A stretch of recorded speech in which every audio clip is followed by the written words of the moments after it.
There is one rule that turns this SAT level question from looking impossible into something surprisingly simple. Let's solve this first one together, then we'll use the same rule on 4 more questions so the method really sticks. And do stay for the last one because it has a great twist that most students miss. Let's look at this first question. So what is the value of x? X to the power of x equals 2 to the power of 2048.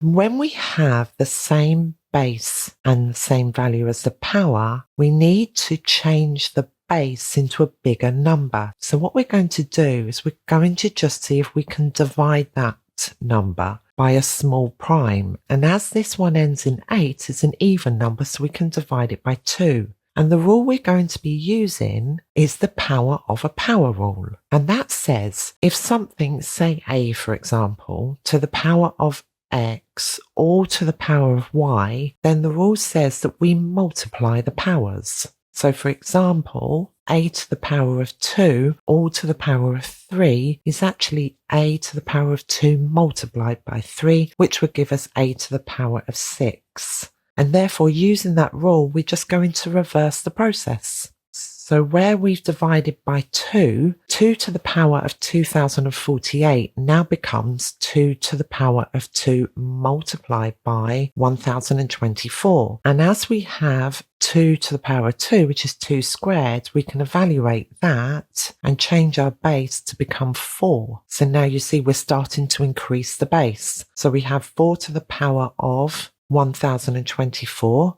Same process, we divide again. That gives us 4 to the power of 2 multiplied by 512. Apply the 4 squared. That will give us 16. 16 to the power of 512. We do the same again, divide by 2. And that gives us 16 to the power of 2 multiplied by 256. And the 16 squared, that becomes 256. And now you can see we have the same base and the same power. And so that gives us option D. And now let's try 4 more examples using exactly the same process so we really create that muscle memory. And if you'd like to, do pause between each question, try them for yourself, and then we'll solve them together. And let me know in the comments how many you got right. Question 2. Same again. What is the value of x? X to the power of x equals 3 to the power of 177,147. It's quite a big number. And if you notice, the power ends in a 7, which is an odd number. So we can't divide by 2, but yes, we can divide by 3. So we get 3 to the power of 3 multiplied by 59,049. We'll evaluate that 3 to the power of 3. That's 3 cubed. That gives us 27. So 27 to the power of 59,049. Divide by 3 again.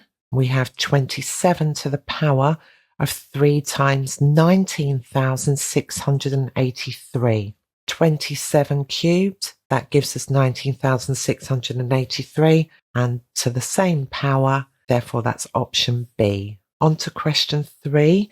The benefit of doing several questions like these over and over again is the technique really sticks in your brain. It becomes like a muscle memory almost. So when it comes to doing the exam, this will just feel natural to you. This one, what is the value of x? X to the power of x equals 5 to the power of 15,625. Ends in an odd number, so we can't divide by 2. We can't divide by 3 either, so we go to the next prime, and that's 5. So 5 to the power of 15,625, that becomes 5 to the power of 5 times 3,125. We'll evaluate the 5 to the power of 5. That gives us 3,125. And so we've got the same base, same power, and that's option A. Question 4. This is a little simpler actually, but I've included it because this comes up quite often as a warm-up. So we have x to the power of x equals 2 to the power of 64. It's an even number, divide by 2, 2 to the power of 2 multiplied by 32. Evaluate the 2 squared, gives you a base of 4. 4 to the power of 2 times 16. Probably see where this one's going. Take that 4 squared.